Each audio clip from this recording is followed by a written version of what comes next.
The Korimako Facebook page. We're live today with Alf Robson, our most recent recipient of the Citizens Award here at Taranaki.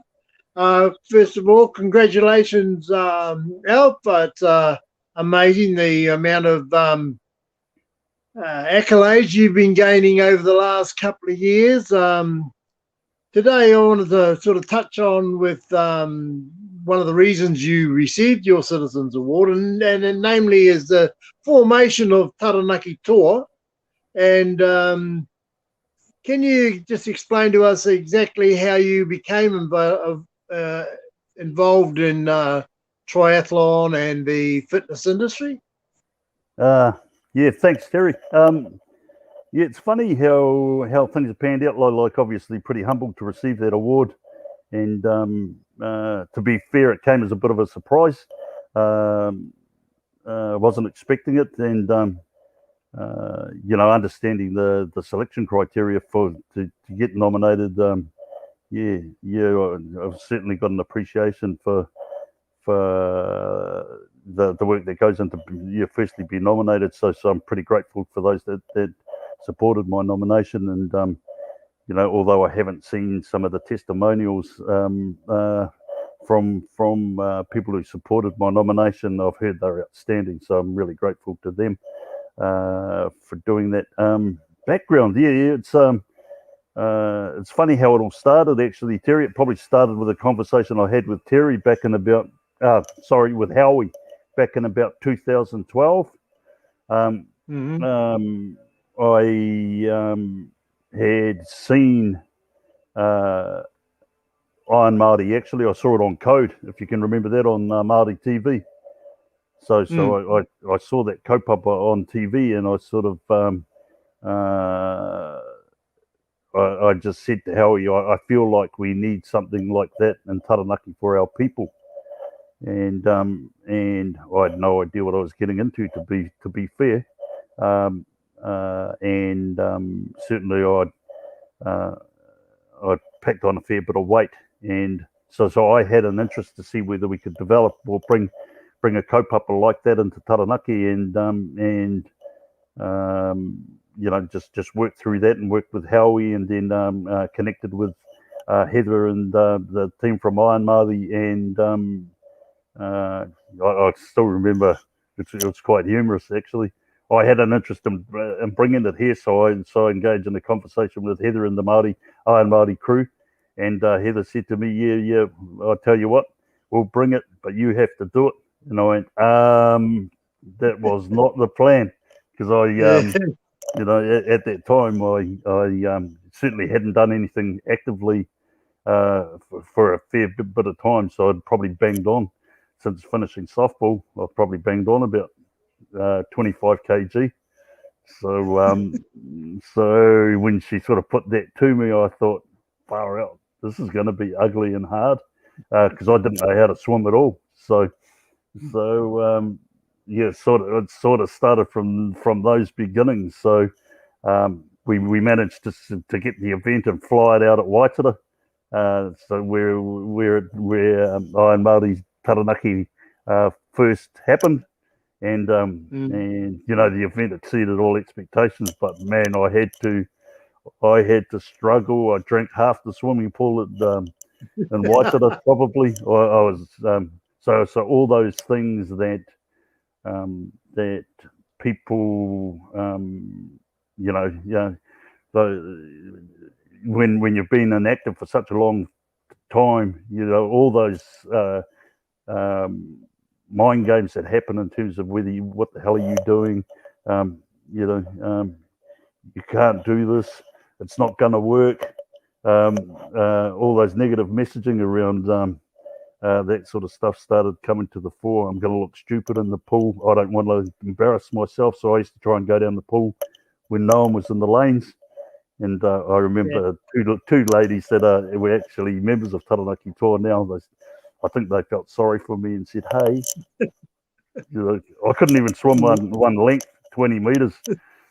And they'd been watching me for a few weeks, and they said, "Would you like to come and train with us?" And I was like, "Nah, it's just going to be embarrassing." So So anyway, managed to get that, get some quick lessons, and then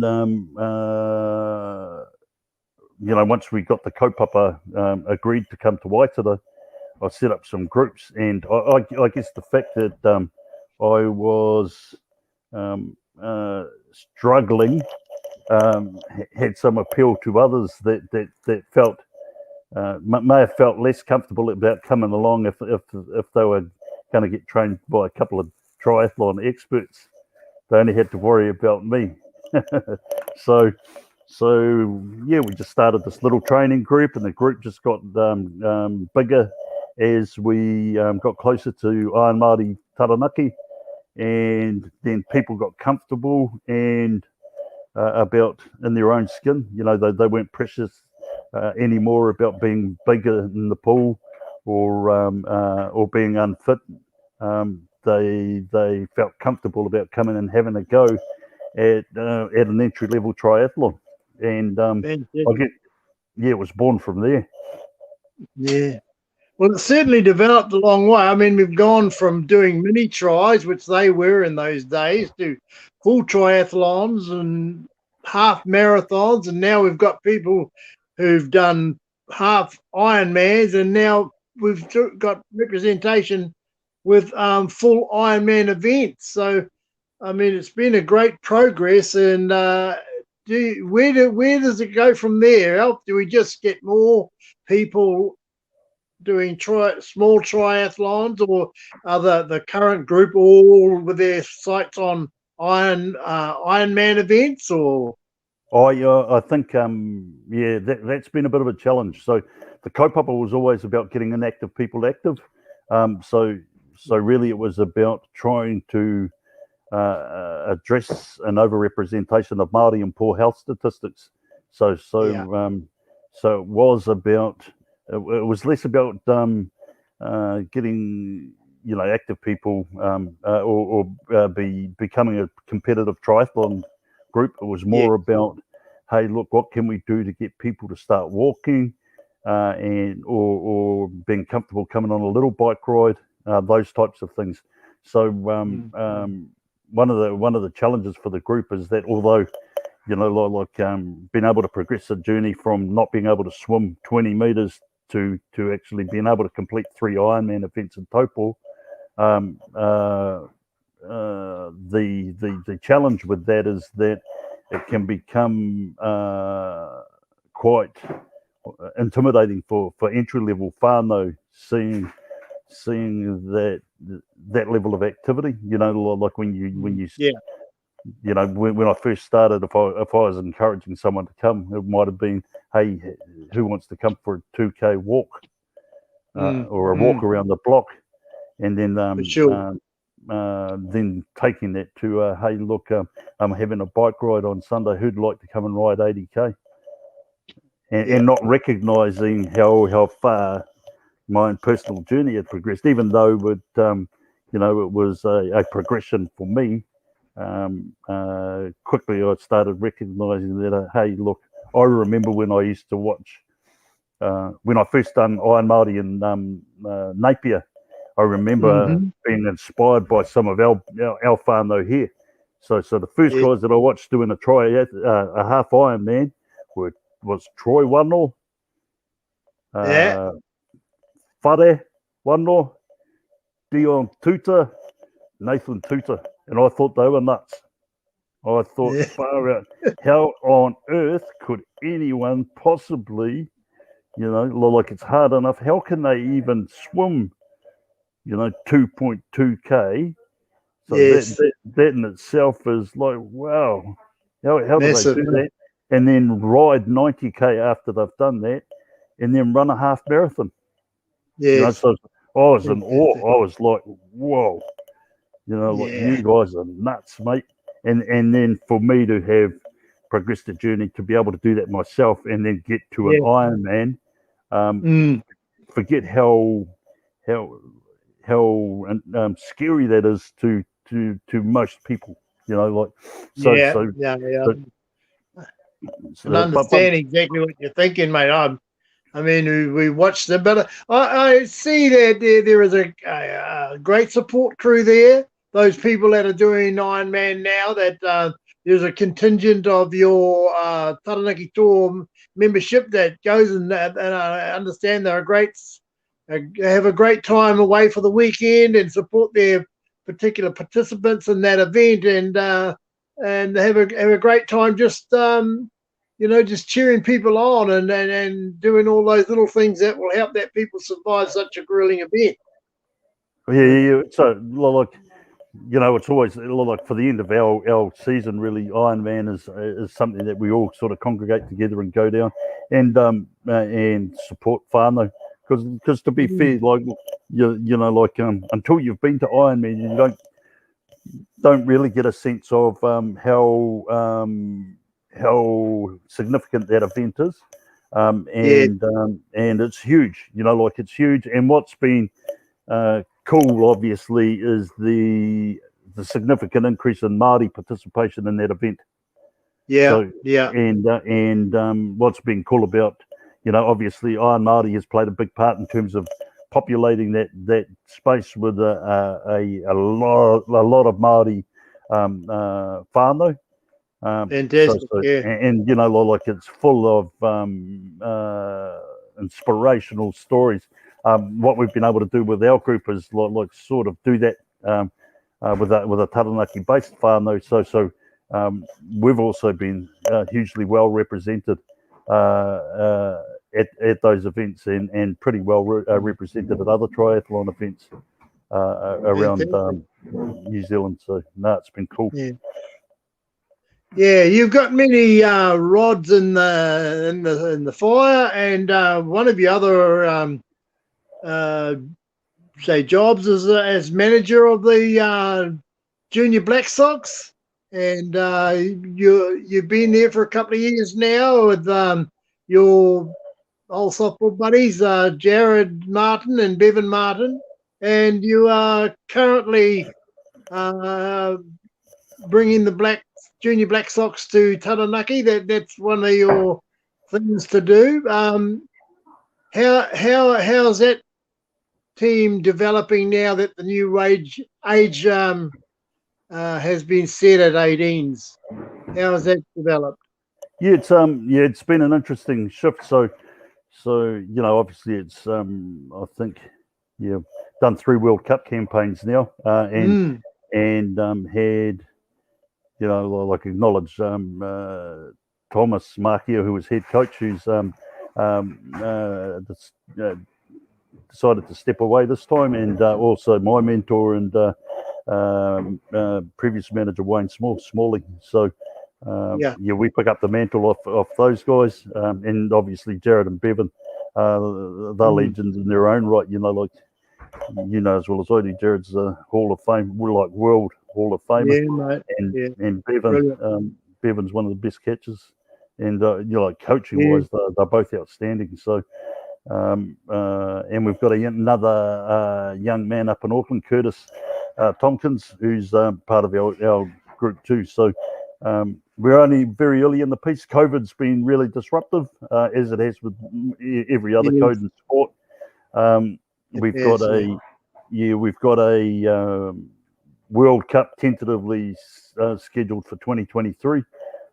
So I guess that gives us an opportunity to spend a little bit more time with these young men, and certainly I think Jared and the coaching staff are quite keen on what that opportunity presents in terms of skill development and building the team over the next period of time. The age groups made a difference.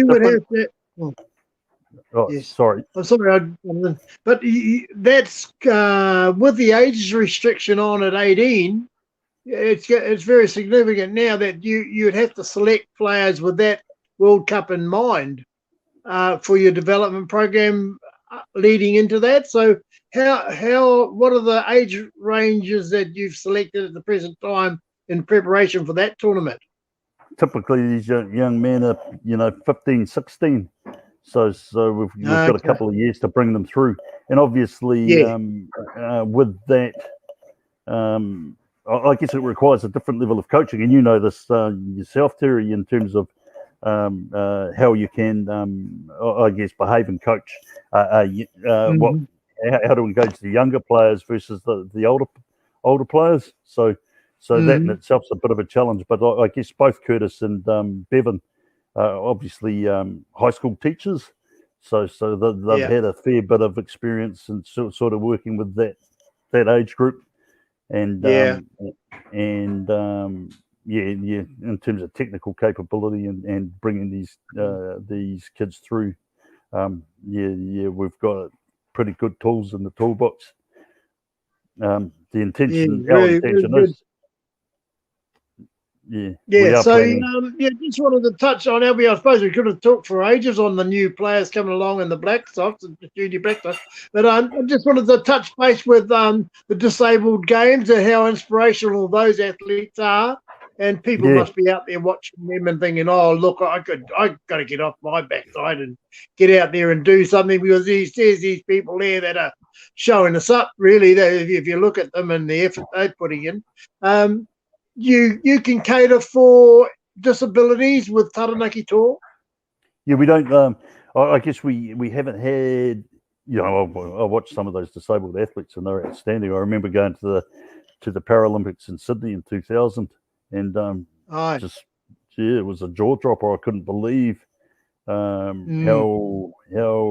athletic they were. Like outstanding. So we don't have anyone who has a disability, but in saying that, I have seen people with disabilities do what we do. So I can remember one of the reasons I started when I started at Iron Māori. I remember seeing a person I knew who had one leg, and I'd always said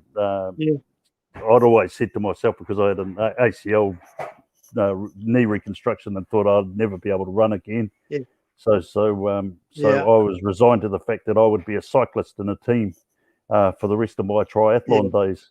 So I'm standing there talking to this man, and I knew he lost his leg from the knee down. So I'm talking to him, and I sort of said, "Good morning, good to see you, bro. Hey, who were you supporting?" And he turned around and looked at me and he said, "Supporting?" Who you supporting? And he goes, "I'm not supporting, bro. I'm doing it." And I went, "Whoa." And he was doing it, and it was at that point that I decided, far out, at least I've got a leg, So from there, I sort of he gave me some inspiration that I could actually, if I wanted to, I had no reason why I couldn't run, even though my knee's a bit puckaroo, And by getting out there and doing it, you actually have strengthened your leg now, and you'd be 10 times better than you were before you started. Oh for sure. So that certainly helped my headspace. I'm aware that I'm aware the time's ticking down now, but it's been great talking to you. And I did have a lot more to ask you, but I'm restricted by time here. But have you got anything else you'd just like a last word or something like that? I know the people that you've spoken about the nominations for your Citizens Award, and I know there are a lot of people that your name is bandied about in Taranaki as the work that you put in many different avenues. But anything else you'd like to just to add to what's already been spoken about? No, I just think the whole order of the health and well-being of our people is really important. I guess one of the and that's important from the perspective that I think we've all grown up and watched our uncles, aunties, grandparents pass away probably earlier than they should have, and I guess part of the reason why I feel it's important to promote health and well-being and try and reverse that trend is because our kids, our tamariki, our moko puna, they actually being there for them longer, I think is important. So Yeah. You know, and it doesn't take much to actually to raise your activity. And Yes. if you can find people, I guess the strength in our kaupapa is that we've been able to do it. It's easier to do when you're doing it with a bunch of like-minded whānau. So you know, we're on the Facebook page. So if people are wanting to connect and have a go, then yeah, don't be afraid. You know, like I say, it's amazing what you can do when you set your mind to something. So your address on Facebook is Taranaki Toa. Yeah, I think if you punch in on there, Amen. yeah, you'll be able to catch up on some posts in there, Terry, for sure. Right. Fantastic. Look, Howie, thanks very much for taking the time to be with us today. Appreciate all you do in the community, and once again, congratulations on your award. And we look forward to talking to you again at other times. You've got very interesting to listen to, and I know there are other topics we could have spoke, but I'm aware of our time restrictions here. So cheers, No mate. worries. All the best Appreciate with those it, young softballers. Yeah, and keep up the good work, brother. Yeah, thanks, Terry. Cheers, Kia ora. mate.